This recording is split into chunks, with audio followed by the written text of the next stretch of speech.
I am so excited to have today's guest on the Warrior of the Week. Today we have Ty Warner, and he's got such an incredible story to share. And I'm gonna dive right in. Not only is he a talented musician and songwriter, but he is an Air Force veteran. Mm-hmm. Correct? Yeah. Yes. And Ty, tell us a little bit about yourself. Well, Brianna, thank you for having me. And of course, the gatekeeper for this whole thing right now is Sherry, Yes. because Sherry kind of put this together. And then the other gatekeeper is the person that got me to Sherry, and it's all who's connected, right? Mm-hmm. And that woman is Olivia Francis. And that woman is the person that I met at Nashville Songwriters Association International a couple of years ago. And then from there, kind of connected, moved into writing together, and then from there into an organization that we belong to called Helping Our Music Evolve, which is in East Nashville, and that's sort of a co-op.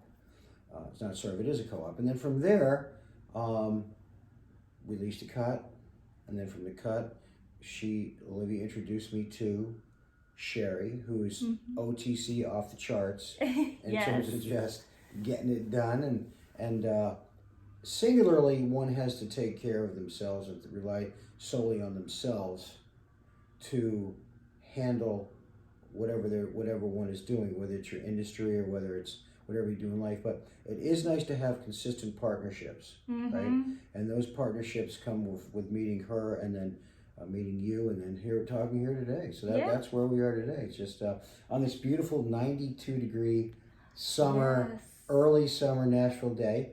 I flew in this morning from Cheyenne, Wyoming, and it's a lot higher in altitude there, and it's also a little cooler and a little less humidity. So, different acclimation to the climate, but we're okay. Yeah, it's beautiful. Good. Can you give our viewers a little background about yourself? Sure. Your career, personally, things of that nature? Well, yeah, I believe that what happens is you take a certain path, but there's also the will of whoever is going to bestow on our paths what happens, right? Thy will be done. And so I spent 20 years active duty, 20 and some change active duty. Thank you for your service. Well, and it's interesting. I love when people say that, but I heard somebody say recently that don't thank me, thank the people that didn't make it back. And I agree with that too. I mean, it's great that you would say that. You told me you shared with me your father was in the military. So where were you born? Let me just flip this a second. Where were you born? I was actually born in Falmouth, Massachusetts, because at the time my parents were living in the Virgin Islands, and medical care at that time was not great. So my mom flew up to Massachusetts, where her family was. So was your dad in the military at the time you were born? No, okay. He served in Vietnam. Okay, just wondering. And and then he didn't have a military career. Sure. He just served in Vietnam, did his time, and then. Yeah. So then from there, I transitioned out of the Air Force. I hate to use the word retire because a very good friend of mine says you don't retire, you refire, right?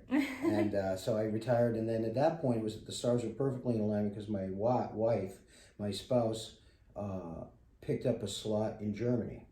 So I transitioned out of the Air Force, and our family followed her to Germany, and we spent 6 years there. And both our children graduated from the Dodds school system. DODDS, the Dodd School System, and they both graduated from Bitburg American High School.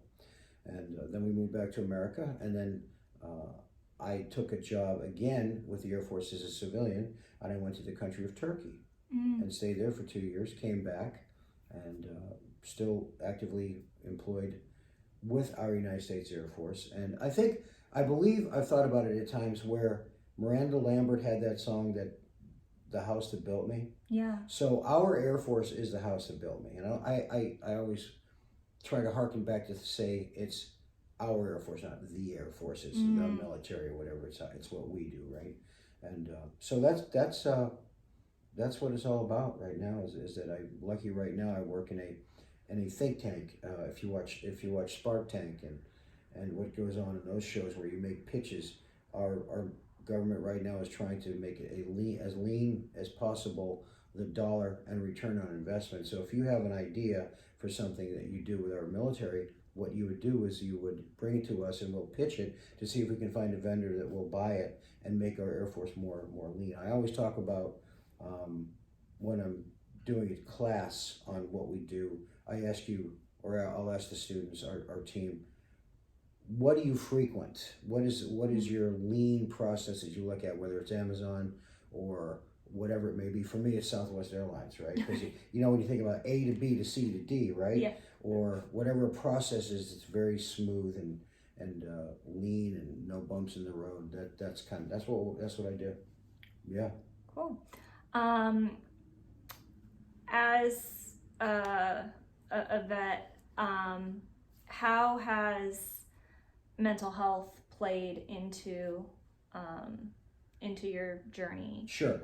So, what our Air Force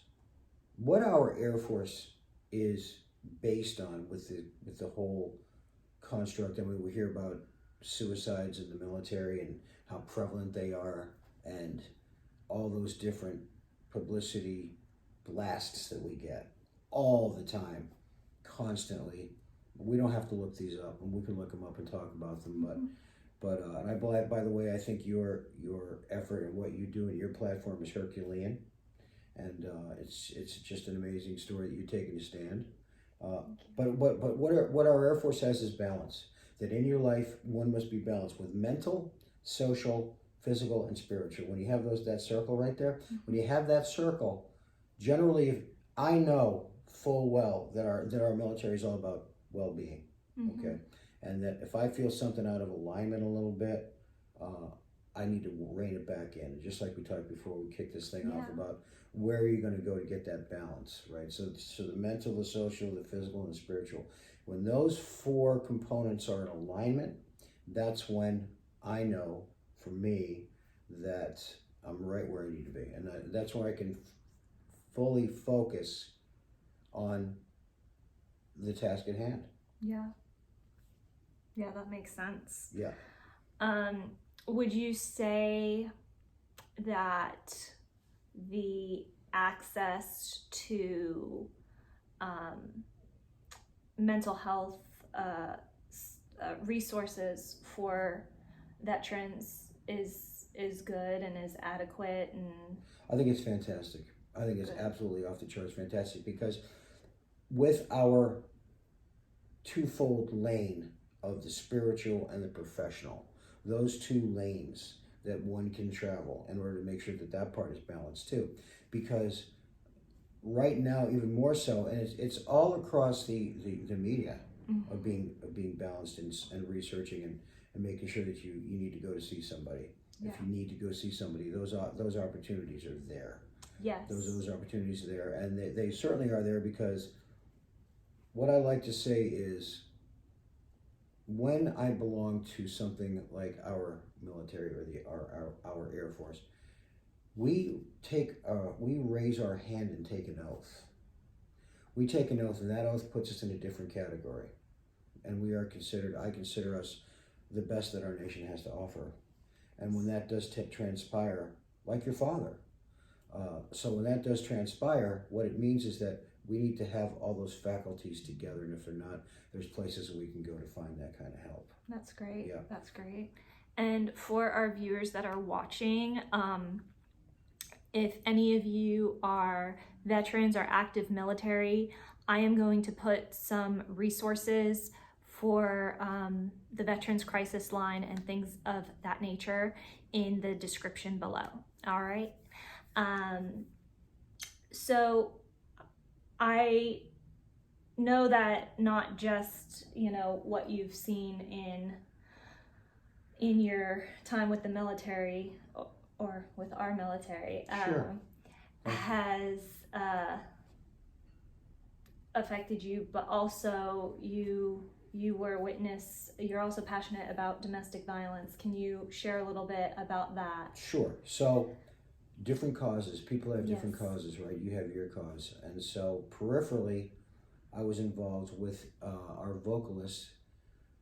Her name was Robin Muniz, and Robin was a marvelous organic vocalist, and we were singing. Our band was playing in Cheyenne, Wyoming, on Friday the 13th, and so what happened was she was in a little bit of some sort of challenge with her husband. They were going through a divorce, and that evening he drove up to a parking lot of the venue that we were at and shot her while we were on stage. One bullet went through her head, cold cocked.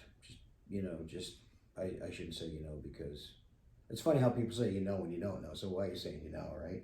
So what happened was that was an incredibly tumultuous time, because it brought me peripherally to the awareness and prevention of domestic violence. Because what I always do, one of my platforms is I always try to compare myself to people worse off than me. That's my basic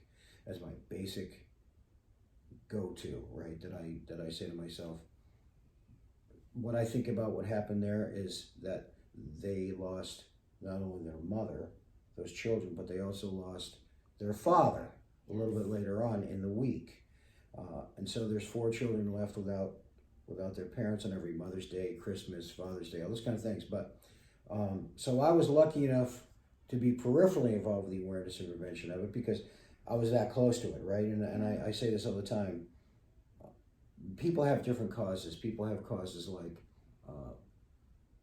Animal Shelter, American Cancer Society.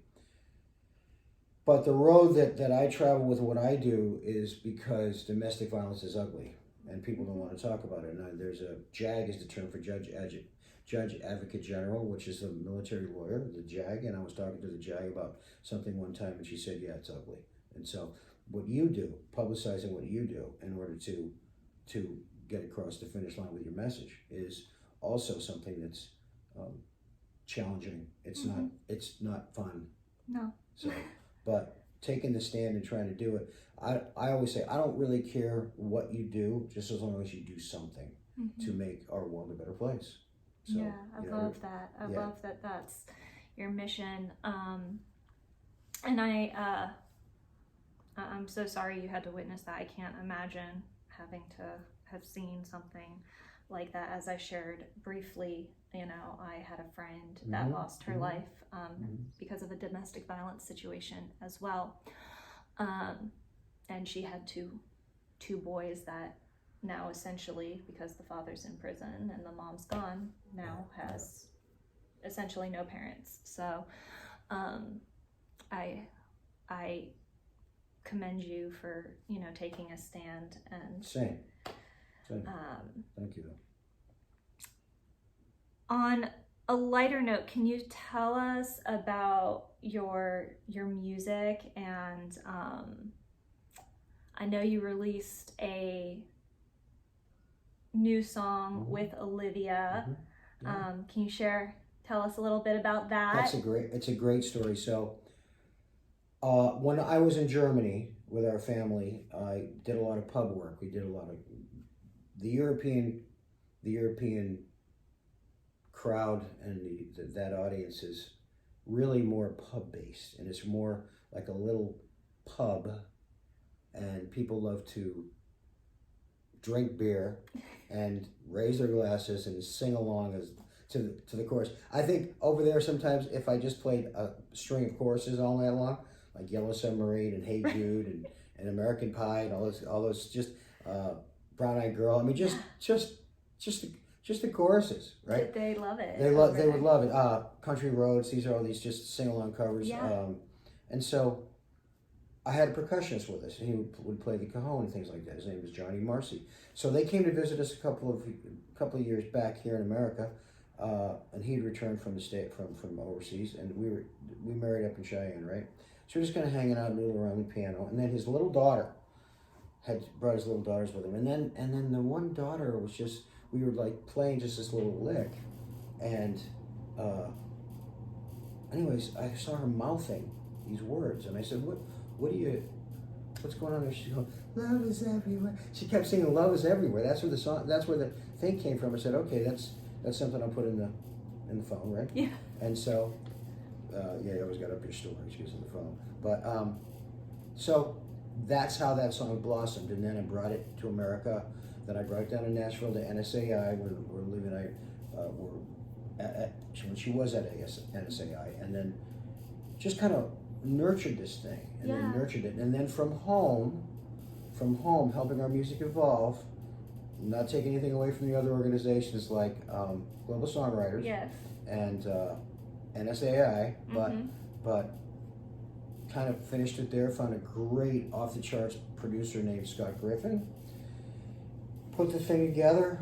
Found another fellow at home named Gerard Longo who does our marketing, my marketing. Yeah. And so he put that whole thing together, and this thing just sort of synergized, and off we go. And so actually tomorrow there's another song that Libby and I did, and I'm going to start to lay the track out for that, and that's called "You're My Tomorrow If God Gives Me Another Day." Aw, love that title. Yeah, and hopefully the cut is as good as the title. But so that's how that came along. It's just a fun, perfect, feel-good anthem. Awesome. For what's going on today, because what I believe is our press has really taken this lane of being downtrodden, and how everything is just so gloom and doom. But there's so much beauty in the world. Yes. Daily, you and I, we can hear the birds chirping out here. So so I think I believe that it's important to accentuate the positive. Yeah. I will also put a link to Ty's song with Olivia in the description below as well. Yeah. Yeah, of course.